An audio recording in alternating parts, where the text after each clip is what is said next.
Queremos Deus, homens ingratos, ao Pai Supremo, ao Redentor. Zombam da fé os insensatos, erguem-se em vão contra o Senhor. Da nossa fé, ó Virgem, do brado abençoai. Queremos Deus, que é nosso Rei. O que é uma aula? Queremos Deus, que é nosso Pai. Mas outra década de pregação religiosa não facilitam a definição. Que é nosso Rei. Queremos Primeiro Deus, veio a pregação, que é o nosso público, a praça, o ginásio, o estádio. Teremos Deus. Aí a palavra vestia-se para mim de uma fisionomia sagrada, misteriosa, poderosa, acima de tudo instauradora. Dizer é fazer. Fiat, dizer é ser. Pregações, curas, profecias, exorcismos. Eu dizia por graça, só por graça, Deus é. A concordância é assim mesmo. É um presente do indicativo, mas um presente eterno e absoluto que se estende sobre todo o espaço e tempo possível. Yahvé, eu sou, é desde o princípio verbo Deus encarnado. E ainda no judaísmo, a palavra cria. 2. Uniação adâmica, a palavra ordena. 3. Torre de Babel, a palavra que instauradora é uma ameaça, o simbólico instaurado. 4. Pentecoste, a palavra prioriza a narrativa pública, negligenciando aquelas de matrizes culturais outras, que têm a mesma preocupação, não por ignorância, leviandade. Penso nelas, mas porque agora vasculho minha praxis religiosa pretérita, ela toda sedimentada na leitura cotidiana e quase exclusiva das Escrituras. Sondo meus afetos, tento inventariá-los. Se fosse possível ser afetado de novo e do mesmo modo por cada um deles, talvez tivesse mais clareza do que da pregação escorreu para a preleção. O afeto vivido, discriminado e interpretado é signo. Ainda que seja um signo mais evoluído, é uma substituição, é crivado por uma falta em relação ao seu objeto, com exceção do ícone puro, mas ele, degenerado, é só possibilidade. É preciso dizer que a dificuldade de enumerar as heranças não se restringe somente ao âmbito do savoir-faire, do aprendizado técnico em oratória e retórica, os usos adequados do corpo e da voz como matéria expressiva, organização lógico-persuasiva, não seria melhor dizer sedutora do discurso, controle do espaço cênico, interação com o público, etc. A dificuldade é saber se esses investimentos técnicos ainda são empregados com o mesmo fim epistemológico de antes, reafirmar a verdade de Deus, eu sou o caminho, da fé, a verdade, da igreja ou de qualquer que seja. Conhecereis a verdade, de outro modo, e a verdade servem para vos negar as libertará. próprias possibilidades de Será. verdade. Já começo a vislumbrar o que do púlpito foi para a aula. Quem está com texto nessa linguagem? Resta Pode começar a saber ler. o que no magistério, no ministrar a aula, eu aprendi sobre aula. O aluno não me entenda mal. Não pretendo cingir minha experiência de orador, performer, em duas experiências Alguém tem distintas. fogo? Confesso que, como Alguém tem conduzir a fogo? argumentação até aqui, pode dar a entender assim. Quem tem fogo? Prefiro pensar numa experiência monolítica. Talvez seja a ideia de torno Alguém tem um espelho? ora mais religiosa, Alguém ora tem um mais espelho? acadêmica, mas não fecho com a ideia de Quem tem um êxito. espelho? Explico. Já não prego na aplicação religiosa do termo há mais de 20 anos, mas ainda recorro em sala de aula não só aos instrumentais performáticos como ao temário. Aula sermão como esta aqui, predomínio, mas não há subordinação total de um campo ao outro. Há sim tensão, promiscuidade. Poderia listar coisas bem objetivas que eu aprendi em sala de aula: disciplina, método, competências discursivas, mas agora, também porque fui obrigado a pensar, vejo que essas aquisições são naturais e evidentes. Chego até a pensar nelas como um vício, um carro. Em dado momento, perdem frescor, enrijecem, tornam-se duras como esqueletos descarnados, estereotipismos. Mas a sala de aula não é um momento estanque como é a homilia, que se resolve no curto espaço entre a leitura do Evangelho e a oração.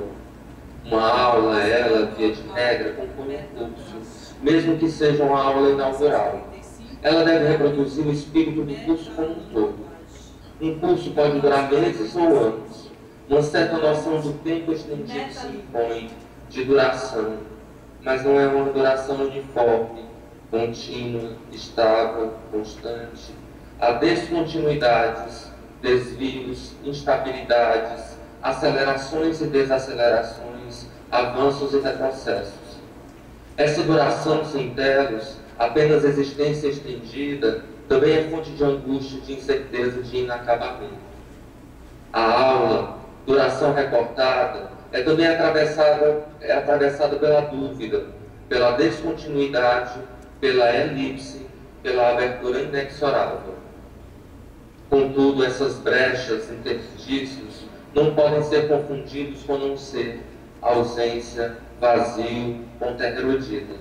São antes buracos úmidos e férteis esses lugares aparentemente vazios, mas cheios de vida, ventre, vaginas, bucetas. Uma aula está sempre no cio, pronta para copular, procriar. É da sua natureza, é um espaço de sedução. É sim, no jogo que tem no embate das ideias, o motivo, mas não é possível negligenciar o empenho erótico do corpo nesse processo. O que é o professor? Prometeu? Narciso? Fetiche? Um duplo, professor de si mesmo. Explico. Espaço imprevisível, a aula força o professor constantemente a encontrar soluções e respostas para problemas que não havia se defrontado no processo de preparação da aula.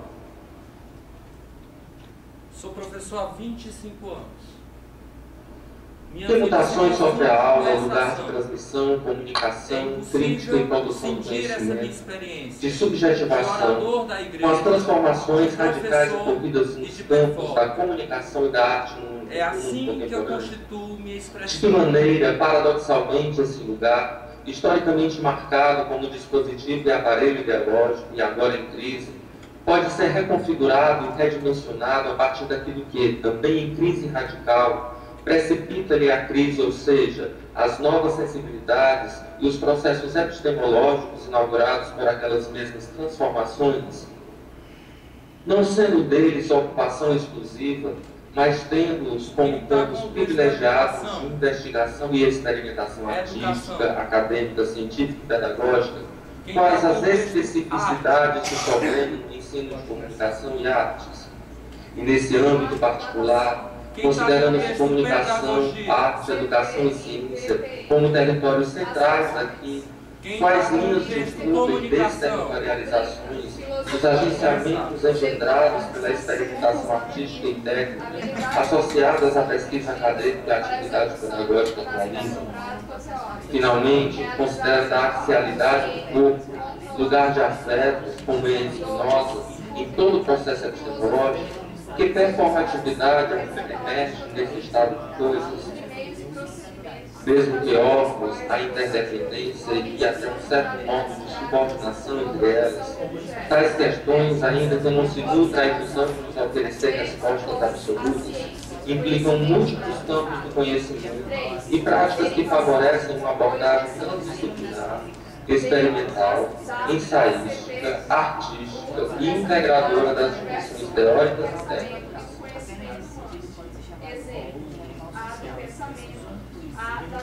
Logo de início, é preciso apontar aquelas relações evidentes e superficiais entre os três campos, de algum modo simplificados uns nos outros, a ponto de qualquer missão entre dois campos reverberar na tríade inteira. O recurso constante ao longo da história ocidental, da comunicação à arte, apenas corrobora a relação evidente, porém ainda superficial entre os dois campos. Quanto às relações entre comunicação e educação, o problema, apesar de contemporâneo, não é novo. Mesmo que se desconsidere as experiências evidentes ao longo da história entre processos e tecnologias de comunicação e processos pedagógicos lá no centro, estendendo-se o termo ao tom alerta, inclusive a períodos anteriores à sua criação pelo Deus. Pelo menos, desde o surgimento do rádio, o papel pedagógico dos meios de comunicação tem sido investigado a partir das mais diversas abordagens pedagógicas, psicológicas, sociológicas, políticas, estéticas, éticas.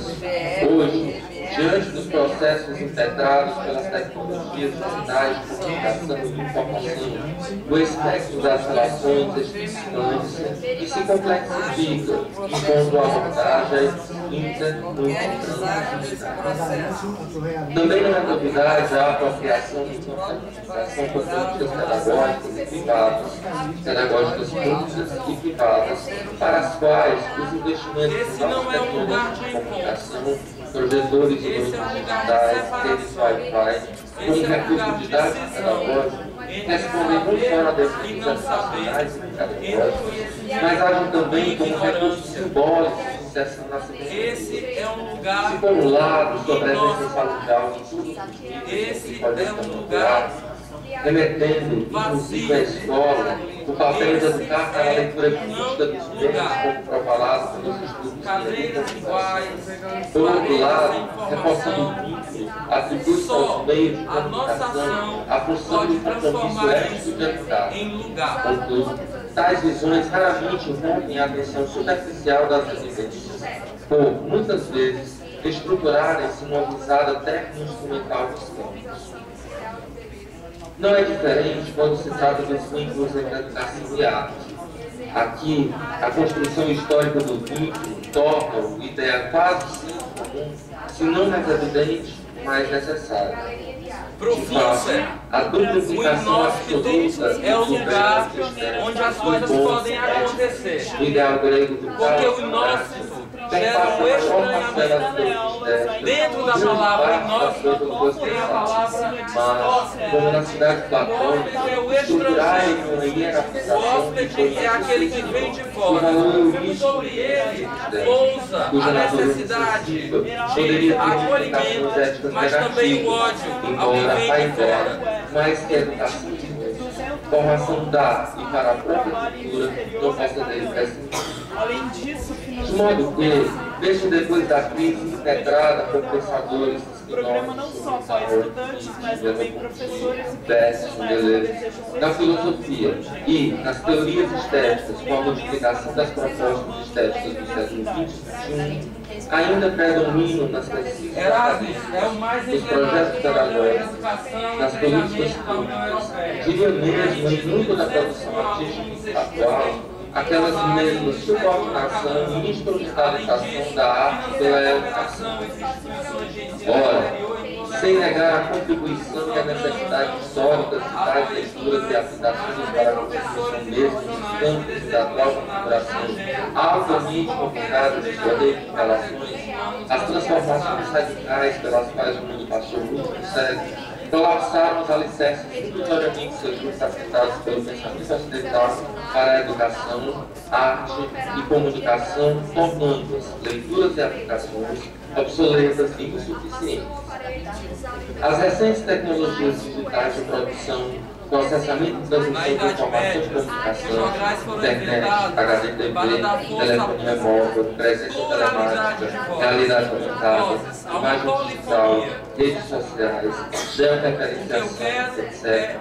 E os processos comunicacionais e informacionais, estéticos, telas derivadas, ubiquos nas sociedades pós-industriais da informação generalizada, a mudança de eixo na produção artística contemporânea, dos cânones estéticos ocidentais tradicionais, para as ideias de arte como vida e experiência, fluxo, provisoriedade, instabilidade, precariedade, interatividade, abertura, não linearidade narrativa, abstração, apresentação e, por fim, a falência do modelo tradicional de escola, centrado na autoridade da figura do professor, que age unicamente no mero repasse de conhecimento, devido, em grande parte, aos novos processos epistemológicos e sensibilidades inaugurados com as mudanças nos outros dois campos citados agora.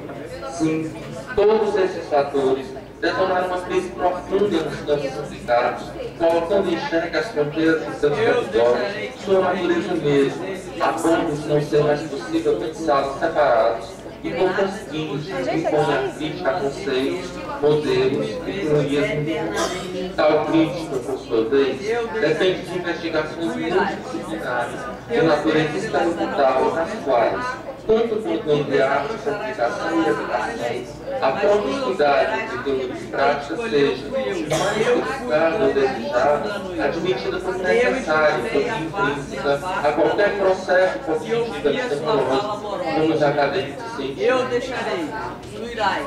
O tema aqui é o lugar histórico, mas em suas versões atuais, estruturalmente definido como algo, espaço e tempo de transmissão, crítica, processamento e criação de conhecimento e informação, especialmente no eixo que integra os campos da comunicação, educação e arte, implicando necessariamente na investigação de processos criativos, linguagens artísticas, tecnologias de comunicação e informação e de propostas didático-pedagógicas contemporâneas. É preciso indicar, de modo muito geral, sob pena de invalidar a abertura do método aqui proposto, sim, qualquer recorte demasiado específico ou formal, qualquer tentativa de estabelecer um fato cientificista, contradiria a ideia de fenômeno como total coletivo de tudo aquilo que está de qualquer modo presente na mente.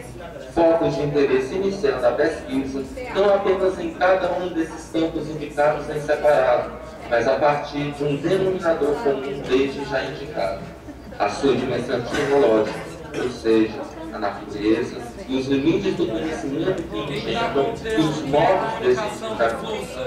Assim, o fenômeno da comunicação será considerado, em primeiro lugar, em sua dimensão existencial.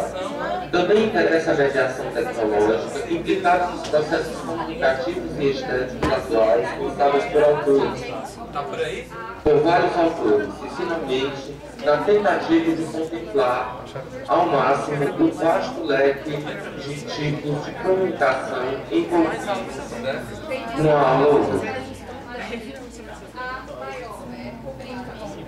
Referenciar a performance, conceito sobre o qual podem ser pensados desde o poder de descrever e realizar ações pelo uso da linguagem, como iniciais performativos de áudio, a maneira pela qual indivíduo apresenta suas atividades às outras pessoas, os meios sexuais de livro e recua a impressão que formam o seu ser, a expressão do eu.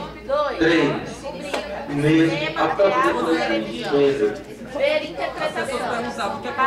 Os 4. Os modos orais de produção, processamento, armazenamento e transmissão de saber próprios da esfera da oralidade, quais a ação presencial de um corpo autorizado articula tempo, espaço, gesto, voz, texto e indumentário, assim como testemunho, seja a ação do professor em sala de aula, obra vocal, e até o campo semântico descrito, todavia mais sim, e até o campo semântico descrito, todavia mais definido, as experiências artísticas contemporâneas, surgidas nas artes visuais, na segunda metade do século passado, cuja matéria-prima, simplesmente, é o corpo do seu transferência, a performance.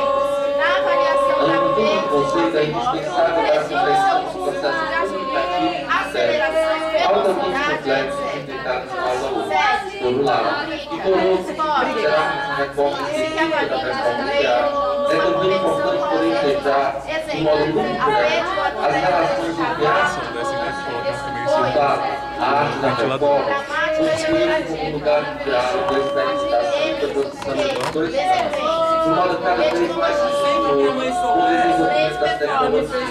Mas ainda, se extrai o conceito das linguagens históricas, das experiências regionais que nunca impressas no global, ou mais tarde, nas livres performances de Jean-Claude Park, Gil Viola, Peter Pan, Marina Abramovic, Lulai, Atum, Elio Letícia, Glória, importa, porque em vez de necessitar o papel basilar e estruturante da crítica, da história e da teoria da arte, das experiências do passado, da tradição da memória para as pesquisas e do método de criação artística híbrida, o conceito, ao contrário, permite integrar as perspectivas definindo assim o conceito, também esboça-se um partido estético, que em sintonia com o seu tempo, ao privilegiar aspectos artísticos, como interatividade, experiência, expressão, apresentação, desmaterialização, não recusa terminantemente estando formais e conceituais da arte tradicional e tradicional popular, mas antes intenta fazer-lhes a crítica, potencializá-los e atualizá-los em uma nova criação artística. O mesmo espírito deve guiar a reflexão sobre a educação, ainda que diametralmente oposto à proposição de uma utopia educacional, vai constituir um método pedagógico exclusivo como escritor literário desde o século XVII. Aliás, muito longe disso mesmo, da aula retorna a essas utopias e métodos pedagógicos de modo muito crítico. Em primeiro lugar, averiguar-lhes as comunicações recíprocas. Até que ponto tais propostas pedagógicas não intentam realizar aquelas utopias e estas não refletem os modelos educacionais do seu tempo? Em segundo lugar, para fazer a crítica em especial ao projeto humanista que imagina resquícios de demandas modernas, por conseguinte, aos processos de subjetivação, de disciplinarização e controle do império, e a sua função de aparelho ideológico. Em outras palavras, fazer a crítica às suas atuais decisões políticas ao se inserir em áreas de conhecimento essencialmente marcadas pela interdisciplinaridade e por um grau bastante considerável de determinação teórica, como é o caso das ciências humanas, comunicação e educação e das artes, a dupla natureza teórica e prática de muitas das pesquisas em arte e comunicação recurso de imediato à adoção de um viés metodológico monolítico, seja ele de abrangência geral ou mais específica, mas lança mão de procedimentos e instrumentos de investigação científica advindos de um quadro de referência mais amplo e múltiplo, distanciado da ideia de método como receita ou algoritmo, mas entendendo-o como um esquema global, um espírito dentro do qual a decisão deve ser tomada como estratégia, com vista a atender às demandas metodológicas geradas no processo, sem, contudo, negligenciar o rigor científico. No nível fundamental ou teórico, aquele da população, crítica e repopulação conceitual, busca uma atitude que recusa níveis cientificistas, como os de neutralidade e objetividade. Aliás, todo tipo de preconceito, inclusive teórico, e que privilegia a permanente divisão de valores e atitudes por parte do pesquisador, sem, contudo, escamotear seu ego, nem a pretensão de suas percepções, e faça emergir na consciência não a realidade meramente sensível das coisas, o fato em si, mito tanto quanto aqueles, mas os seus sentidos e, numa dialética polissêmica, faça ver o eidos preconizado por Husserl, a essência das coisas, que não se dá primordialmente na ponta a quem percebe, contrariamente, é construto intencional da consciência. Contudo, a redução idética ou fenomenológica, sem a qual não se faz o método fenomenológico, não se esgota no envolvimento existencial, mas completa-se no distanciamento reflexivo. E aí, a descrição é o procedimento principal para qualquer interpretação possível.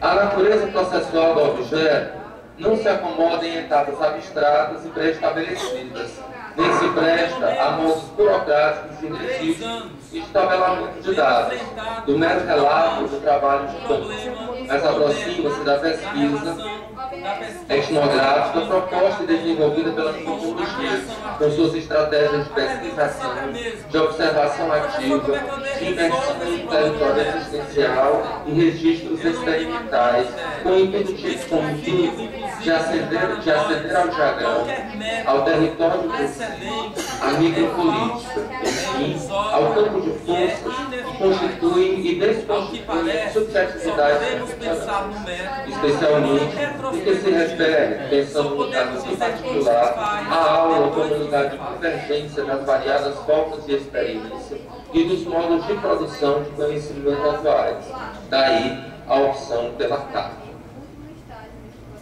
Enquanto método de pesquisa, a cartografia tem uma série de particularidades. É um método que não se aplica, mas se pratica, quer dizer, não há um conjunto de passos abstratos a priori a serem aplicados a um objeto de estudo, pois a cartografia é um método em processo de criação, coerente com a processualidade daquilo que investiga. Nesse sentido, trabalha-se com um modo de fazer pesquisa que se inventa enquanto se pesquisa, de acordo com as necessidades que surgem, de acordo com os movimentos no campo de estudos científicos. O processo é o norte. É a vontade de responder às demandas que surgirão no desenvolvimento da pesquisação e vai orientar as escolhas de ferramentas metodológicas mais específicas, entrevistas semi-estruturadas ou abertas, grupos de discussão ou focais, observação participativa, múltiplas formas de registro visual, sonoro e verbal, tabelas, mapas, diários, fotos, vídeos, sites, blogs, redes sociais, etc. A eles potenciá-los sabão, sempre que a processualidade do objeto pedir. Uma cartografia, embora privilegie uma visada sincrônica, não prescinde das referências históricas, do mapeamento das experiências passadas, principalmente daquelas que persistem. Como também, mesmo que se busque uma percepção dos fenômenos literários de preconceito, um quadro muito geral das reflexões em voga sobre o objeto de pesquisa pode dar ao pesquisador a medida dos três territórios principais do mundo. No impulso em refletir, tendo de início a concordar em questões de método conforme comércio, regra geral, as minhas lições sobre método científico, dizendo aos meus alunos que o método científico não existe. Acrescento que tenho a obrigação de saber isso, tendo eu, durante algum tempo, tendo eu sido, durante algum tempo, pelo menos, o único professor desse inexistente assunto em toda a comunidade britânica. Tendo, então, explicado aos meus alunos que não há essa coisa que seria o método científico, apresso-me a começar o meu discurso e ficamos ocupadíssimos, pois um ano mal chega para roçar a superfície mesmo de um assunto inexistente.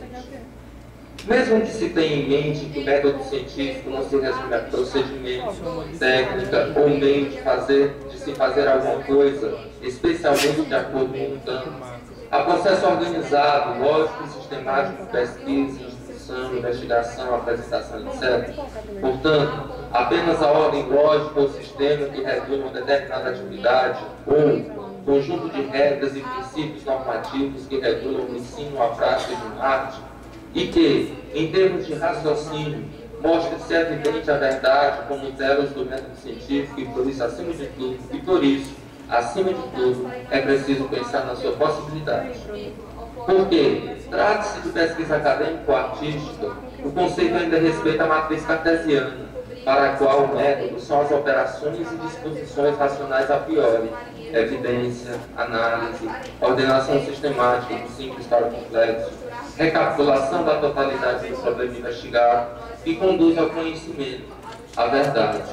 A questão é, trata-se da perspectiva cartesiana, do método monotécnico pensado por Bacon, método igual à indução mais experimentação implicando a verdade, mesmo do método ideográfico de Feidelman, que já adverte para a fragilidade das generalizações em se tratando do objeto das ciências humanas, das perspectivas transdisciplinar e complexa de Edgar Morin, o que está sempre em pauta é a validade epistêmica de procedimentos determinados a priori.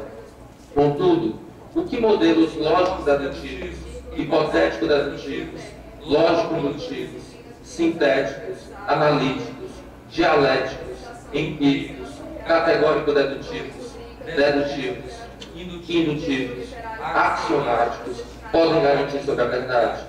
Eles apenas dizem respeito ao nosso desejo de ordenar o caos, de gerar mundos. Mas o fato é que o fenômeno, esse todo perceptivo que domina a mente em determinado instante, e daquilo que o mundo é feito, é semiose infinita, quase inexistente. Se já não é possível legislar sobre ele sem prejuízo toda generalização da população, as idiosincrasias do real civil, menos possível ainda será se o que vale aqui é o princípio da busca por uma episteme nova e livre, ele legislar de antemão. Segundo Peirce, a um bom fenomenólogo não podem faltar 3 habilidades: ver, atentar para, generalizar. Esta última como resultado final da experiência fenomênica e não como princípio dela. Antes, é preciso ver as coisas, desmentindo Kant fora do tempo e do espaço. Socorro-me na metáfora caeriana. Agora, Vivo, dizes, no presente. Vivo só no presente. Mas eu não quero presente. Quero a realidade. Quero as coisas que existem e não tenho que as mente. O que é o presente? É uma coisa relativa ao passado e ao futuro. É uma coisa que existe em virtude de outras coisas existirem. Eu só quero a realidade, as coisas do presente. Não quero incluir o tempo no meu esquema. Não quero pensar nas coisas como presentes. Quero pensar nelas como coisas. Não quero separá-las de si próprias, tratando-as como presentes. Eu nem por reais as devia tratar. Eu não as devia tratar como nada. Eu devia vê-las, apenas vê-las. Vê-las até não poder pensar nelas. Vê-las sem tempo nem espaço. Ver, podendo dispensar tudo, menos que se vê. É esta a ciência de ver, e não é nenhuma. Daí a discriminação, a alteridade, o outro. Só dessa multiplicidade instaurada pelos existentes é possível generalizar. Parece que um método aparece. Mas como ver com olhos ingênuos, livres do preconceito, dos preconceitos inerentes à experiência pretérita? Lido com o paradoxo cotidianamente e de modo duplo, na pesquisa acadêmica e na pesquisa artística. É no embate entre os dois processos que inclui o método. Foi fundamental e é trabalhar com um grupo de pesquisadores e artistas interessados em averiguar os limites entre arte e ciência a partir da experimentação metodológica, só e tão só se método for, como ético, o caminho trilhado. Não se trata de mera passagem, mas do método, mudança de lugar ou de condição, sucessão do tempo ou do espaço, no meio de, entre, atrás, em seguida, depois, com, de acordo com, segundo, durante, interposição ou intermediação, comunidade ou participação. De uma corrida de cavalo ou de uma regata, etc. 1750 a 1799. Objetivo oficialmente. Exemplo, a fábrica é verificar sua produção. 4. Cessamento de um período, de uma ação, estado de coisa,